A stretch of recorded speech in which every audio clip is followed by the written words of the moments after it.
Yesus, Maria, dan Yosef, YMY, doakanlah kami.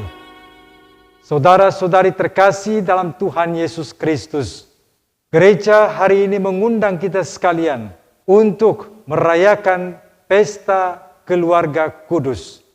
Seperti kita sekalian tahu bahwa dalam abad ke-17 telah dimulai penghormatan terhadap Yesus, Maria, dan Yosef sebagai sebuah keluarga kudus dari Nazaret.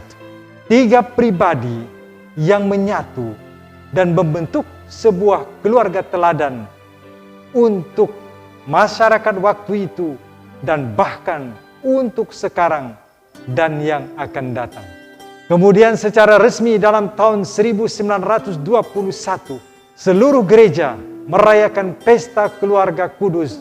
Pertanyaan muncul, mengapa kita merayakan pesta keluarga kudus ini? Ada apa yang bisa kita pelajari dari peristiwa hari ini? Saudara-saudari terkasih dalam Tuhan kita Yesus Kristus, seperti kita sekalian juga pernah mendengarkan dari bacaan Alkitab bagaimana dilukiskan bahwa pada setiap hari raya Paskah, Yosef dan Maria mengajak Yesus pergi ke kenisah Allah. Apa yang terjadi? Rupanya pada hari itu juga Yesus yang dianggap hilang ditemukan kembali dalam kenisah.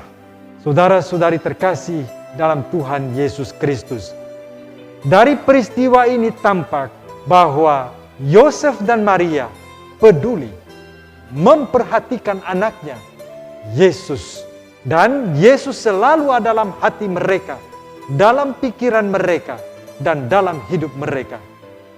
Inilah salah satu keteladanan yang menunjukkan bahwa Yesus, Maria, dan Yosef sebuah kesatuan dalam hidup berumah tangga.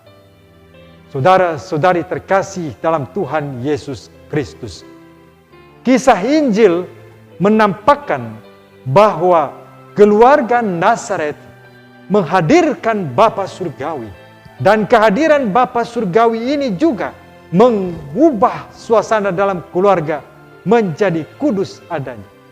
Karena Yesus menyatukan diri dengan Bapa Surgawi, Bapa Surgawi menyatu dengan Yesus Kristus dan memengaruhi suasana dalam seluruh keluarga.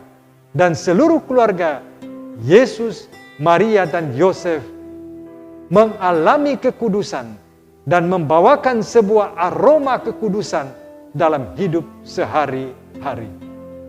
Saudara-saudari terkasih dalam Tuhan kita Yesus Kristus, suasana keluarga yang sejuk, damai, rukun ini bisa terwujud karena kehadiran Bapa Surgawi lewat Yesus Kristus dalam keluarga Yesus, Maria, dan Yosef. Kekudusan dalam bentuk bagaimana? Kekudusan dalam bentuk bahwa mereka menyerahkan diri ke dalam tangan Tuhan secara penuh. Mereka percaya bahwa Bapa Surgawi telah menyelenggarakan hidup mereka, dan mereka menggantungkan diri penuh pada kuasa Bapa Surgawi. Dan disitulah aroma, aura kekudusan mewarnai seluruh hidup rumah tangga Yesus, Maria, dan Yosef. Saudara-saudari terkasih dalam Tuhan Yesus Kristus, seperti kenyataan menunjukkan bahwa keluarga adalah salah satu sel terpenting dalam hidup bermasyarakat. Warna dan wajah masyarakat sekarang adalah cermin keadaan keluarga pada saat ini juga. Saya coba membolak-balik sejumlah data tentang situasi keluarga di dunia. Apa yang terjadi? Rupanya dalam hidup berumah tangga memang tidaklah semudah seperti dibayangkan. Tetapi bahwa panggilan hidup rumah tangga merupakan sebuah panggilan menuju kekudusan. Tetapi di balik suasana itu juga kadang-kala muncul sisi yang agak kelam dan kurang cerah. Apa yang terjadi?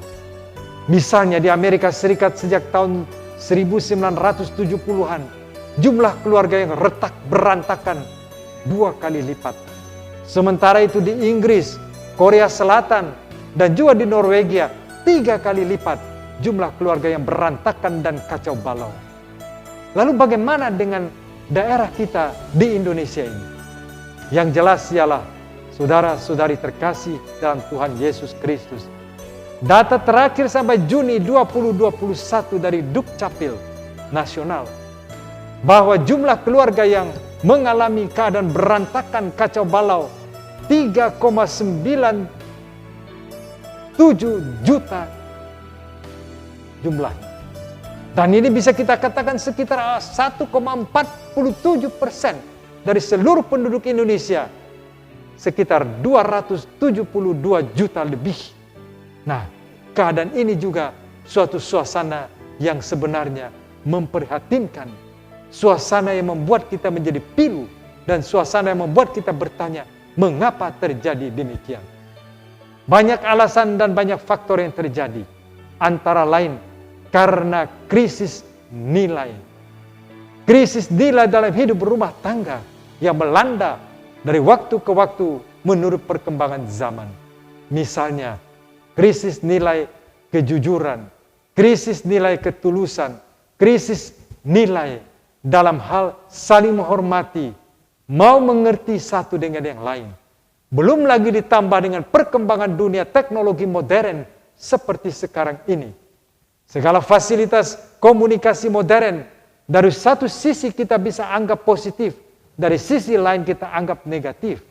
Karena itu sering dikatakan media komunikasi tertulis dan juga lisan seperti pisau bermata ganda. Saudara-saudari terkasih dalam Tuhan Yesus Kristus, bagaimanakah pengaruh perayaan keluarga kudus dengan situasi nyata masyarakat kita sekarang? Mari kita belajar dari ketiga tokoh itu. Yosef, seorang bapa keluarga, seorang tukang kayu yang jarang omong. Apalagi omong-omong. Dia lebih banyak bekerja. Dia memperhatikan keadaan keluarga dan bertanggung jawab penuh untuk keluarga. Sementara itu Maria, kita sekalian tahu, sebagai seorang anak gadis desa biasa. Dan Tuhan pakai dia untuk menyejukkan keadaan keluarga. Dia juga tidak terlalu banyak berbicara seperti dilukiskan dalam Injil. Tetapi dia banyak merenungkan rahasia kebesaran Tuhan. Dan Yesus Kristus Sang Juru Selamat juga jauh lebih banyak dia berbuat daripada berbicara. Dan seluruh hidup Yesus, Maria, dan Yosef merupakan kekuatan dan kekudusan yang mengilhami kita dalam mewujudkan sebuah keluarga kudus di tengah-tengah era zaman modern ini. Yesus, Maria, dan Yosef, YMY, doakanlah kami. Amin.